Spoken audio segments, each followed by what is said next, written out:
Welcome back to the North Phoenix Suburban Stead. My name is Rich.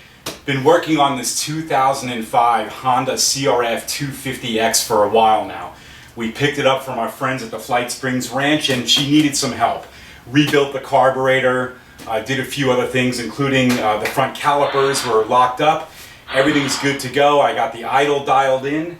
And so now we're going to do just a couple of more quick things. We're going to adjust the throttle control to get a little bit more control on the throttle in each of the gears. It just hesitates a little bit.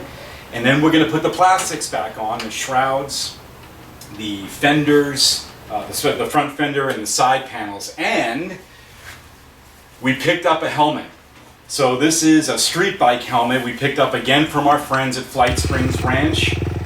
This is going to be good enough for what we need right now, so we can get on the dirt with this thing, and then we'll continue to improve it over time. So got to work on this a little bit too. Need to clean it up and make a few adjustments on it.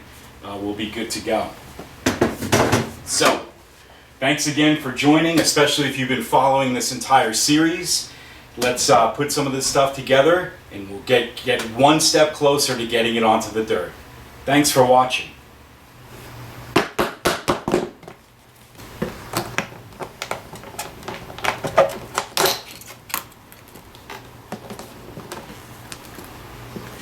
To work on the throttle control, it's deep inside there and I don't even think I can get a wrench on it.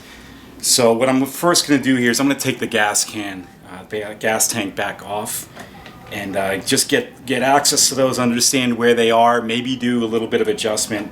I may hook up the gas tank off the bike to provide a gas to start it up to work on the throttle, but we'll see when I get there. I want to see first if I'm able to make any adjustments right here. So let's zoom in.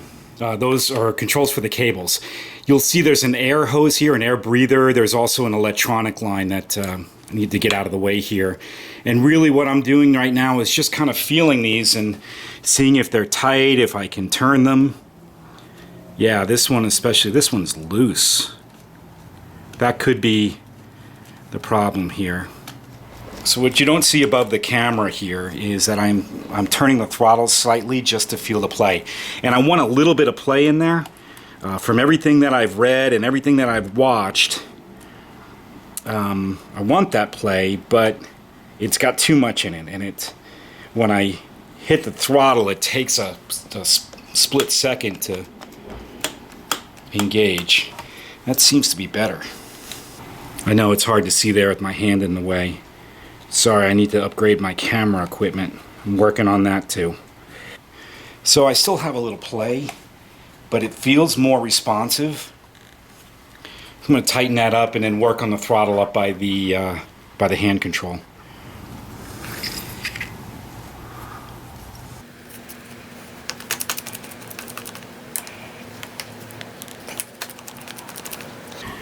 So I still have a little bit of play in here.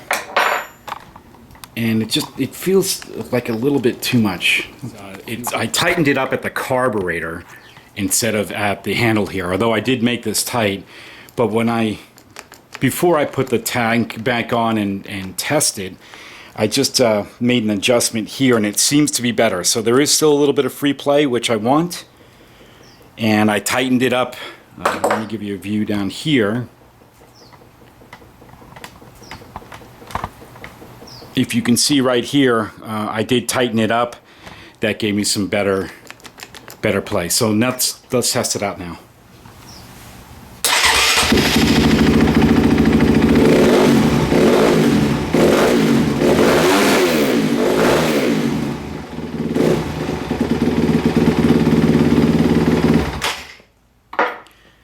All right, it's better than what it was before. So, well, all right. I've come a long way with this baby if you follow the series, especially taking the carb out and rebuilding it. But she's running great now, no leaks, and I've made a few other adjustments. I adjusted the throttle. I'm happy with that. Is she optimal? I don't know if it's like it was brand new, but she's definitely way better than what she was before, and she's ready to ride. So now I'm just gonna do a few other things. I've already replaced the radiator cap with one with a thermometer on it, so it's got a thermostat in it, so I can see if it's overheating. I put this cheap ass guard on. I don't know if you can see that in this camera angle, but it's a skid guard on the bottom, and it was $8, right? It's on by zip ties. I'll hit one rock and it'll probably fall off, but it's better than nothing, and it was really inexpensive. I've got a few new bolts that I'll be replacing, but I am now going to put on all of the plastics. Got her where she wants to go. Then I'm going to work on my helmet after I get this all put back together, and then hopefully next time you see us, or next time I'm chatting with you, we'll be out on the trails. Also, if you're curious about the headlight, I did buy the electronic cable wire connectors, but I got to splice some of the cables and put that back together. So I'm not going to do that today because I really am itching to get out on the trail. So let's put all the plastics back together and we'll get this baby rolling. Thanks, as always, for watching.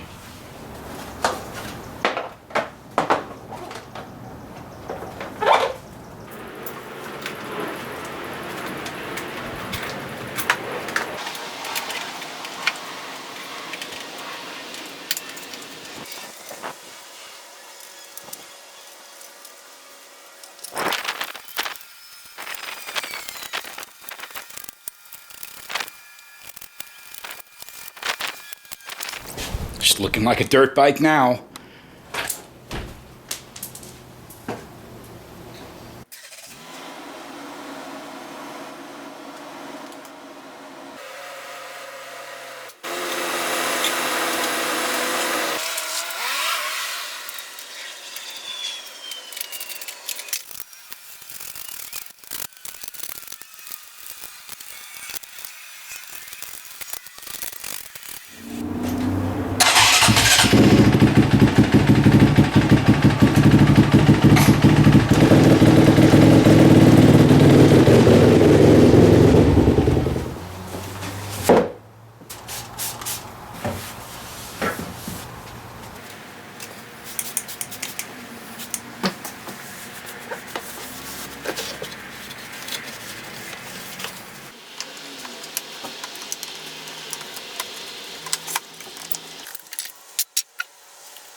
This concludes part 4, final adjustments, preparation, and a successful test run.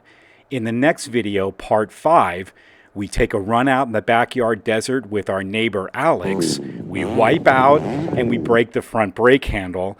then construct our own shock saver and modify the kickstand. Thanks for watching.